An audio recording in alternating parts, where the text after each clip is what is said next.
বিছানাটাও ভালো করে পরিষ্কার করতে দেয় না।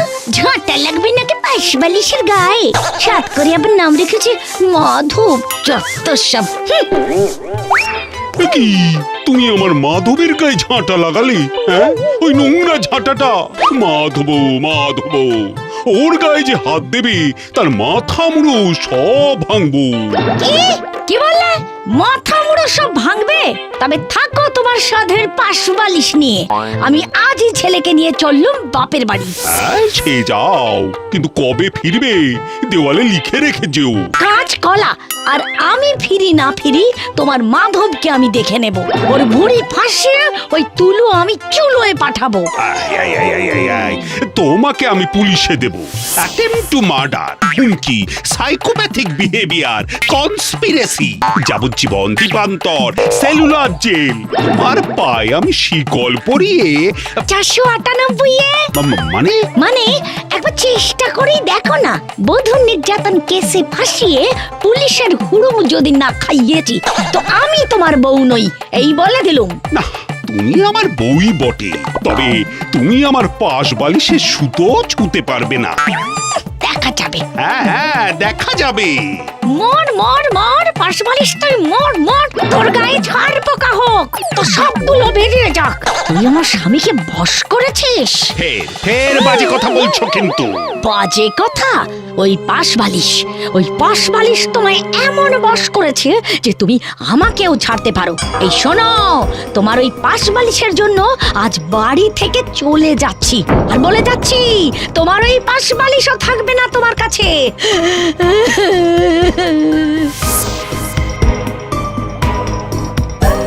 হিংসে করে রে মাধব, তোকে হিংসে করে সবাই। তোর মধ্যে যে জাদু আছে, পায়ে দিলেই শান্তির ঘুম। পুরো পৃথিবীতে মানুষের চোখে ঘুম নেই, আর সেখানে তুই হলে গিয়ে এই দুনিয়ার একমাত্র ঘুম পাথর। ঠেকলেই ঘুম। এই গনসা, তুই বলতো আমার রাগ হওয়াটা স্বাভাবিক নয়? ওর গায়ে ঝাঁটা লাগাবে? হ্যাঁ, আমি কিরকম আমার মাধবকে আগলে রাখি বল? হ্যাঁ, তা তো ঠিকই বাবু। যাই, আমার আবার ওদিকে অনেক কাজ পড়ে রয়েছে।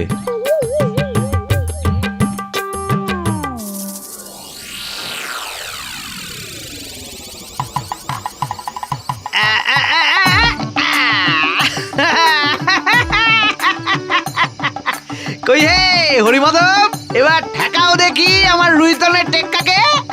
তা তোমার মাধবকে ওরকম আগলে রাখো কেন? হ্যাঁ, একটু পায়ে দিতে দিলে আমাদেরও তো একটু ঘুম টুম হয় নাকি? অমনি না না, আর আমার ঘুমের কি হবে? যাও যাও যাও, অনেক হয়েছে খেলা। তাস গোটাও, বাড়ি যাও। শোনো, এ আমার জাদু পাশ বালিশ মাধব, ঘুমের আকালের যুগে মহা ঔষধ।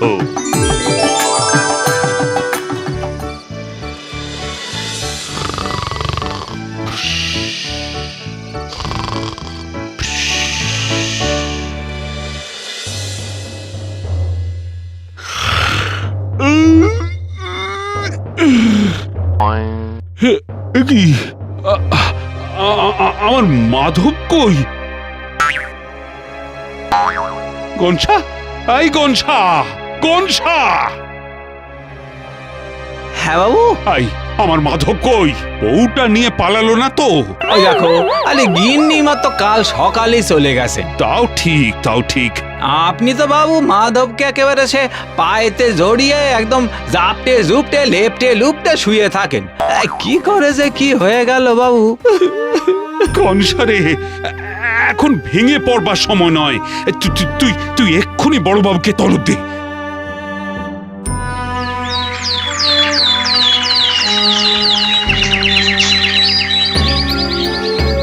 জরুরি তলব।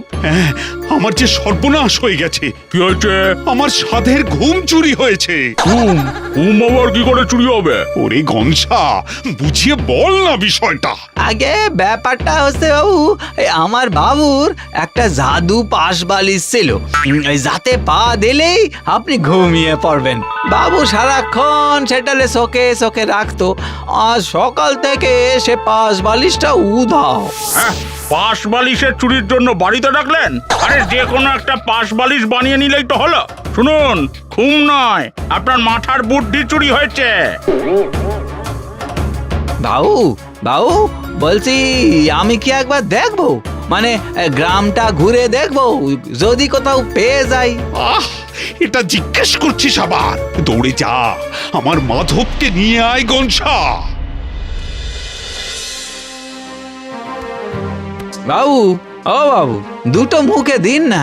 না, মাধবকে যতক্ষণ না ফিরে পাচ্ছি আমি অন্য স্পর্শ করব না। আবার যে কবে ঘুম আসবে কে জানে।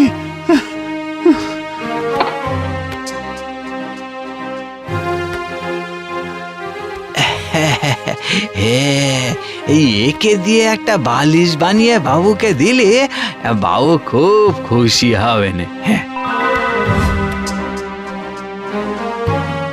এই যে শোনো, 2 ফুট লম্বা, তুল তুলে শিমুল তুলো, নরম আর মুখের কাছে ফুলের কাজ, বুঝেছো?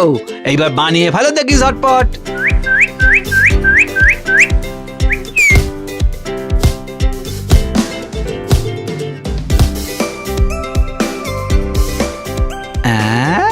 এই যে একদম মাধবের মতোই। যাই যাই, বাবুকে গিয়ে দেখাই। বাবু বাবু বাবু, এই নিন আপনার সাধের মাধব। ওই রাস্তার এক কোণে পড়েছিল। কই কই কই কই কই, দেখি দেখি, এটাই মাধব? আমার কেন জানি না মনে হচ্ছে। আরে আর মনে টনে কিছু করবেন না বাবু, আমি বলছি বাবু, এটাই মাধব। হ্যাঁ, বলছিস? ঠিক আছে।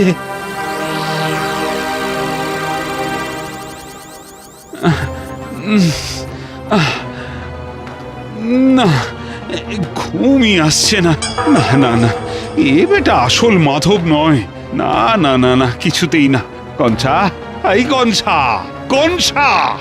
না থাক, এখন ডেকেই বাকি করব।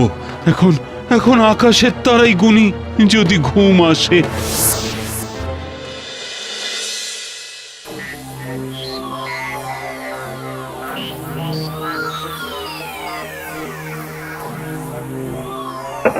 হ্যাঁ রে, সেদিন আমার ঘরে কারা কারা এসেছিল? দুধওয়ালা, তারপর বিট্টুর মাস্টার মশাই, আর ওই বিকেলের দিকে আপনার 2 বন্ধু, ব্যাস, আর কেউ না। বেশ, এক কাজ কর গনসা, এদের প্রত্যেককে আজ রাতে আমার বাড়ি নেমন্তন্ন কর। বলিস মন্ডা মিঠাইয়ের আয়োজন আছে।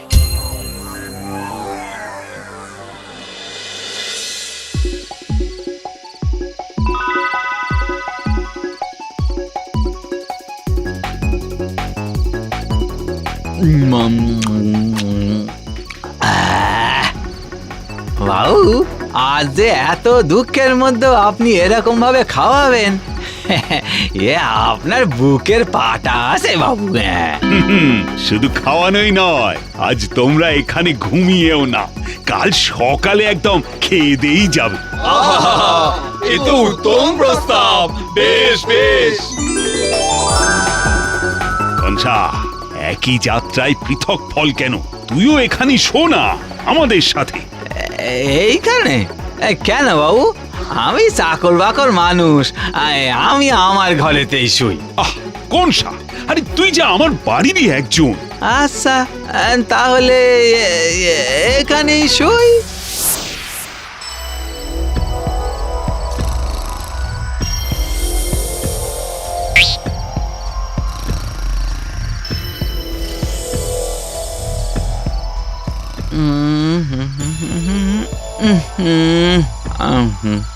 কনসা, এই কনসা, শেষে তুই আমার বাড়ি নুন খেয়ে আমারই জিনিস চুরি করলি, তাও আবার আমার সাধের পাশ বালিশ মাধবকে। কোথায় কোথায় রেখেছিস পাশ বালিশ? বাবু বাবু বাবু, ভুল হয়ে গেছে বাবু। ও বাবু, ও বাবু, বড় ভুল হয়ে গেছে। ভুল ভুল আমি তোর পার করছি। কোথায় কোথায় রেখেছিস আগে বল। কি অস্পর্ধা! হ্যাঁ, চুরি করে আবার আমার বাড়িতেই রেখেছিস? কি করবো বাবু, রাতে এক ফোঁটা ঘুম হচ্ছিল না, খালি চিন্তা চিন্তা। তাই ওই পরশু রাতে আর না পেরে এই বালিশখানা চুরি করে ফেললাম। আমি জানতাম যে চুরি করেছে সে যখন একবার ওই পাশ বালিশে পা দিয়ে ঘুমের স্বাদ পেয়েছে সে আর ওইটা ছাড়া কিছুতেই ঘুমোতে পারবে না। তবে আমি তোকে কাজ থেকেও ছাড়াবো না, পুলিশেও দেব না। তোর শাস্তি হলো আজ থেকে পাশ বালিশ ছাড়াই ঘুমোনো। মাধব রে, ও মাধব, আর তোকে আমার থেকে কেউ চুরি করতে পারবে না। এই আমি তো দড়ি আমার টেকে গজলু। দেখি দেখি এবার তোকে ছুঁই কার সাধ্যি।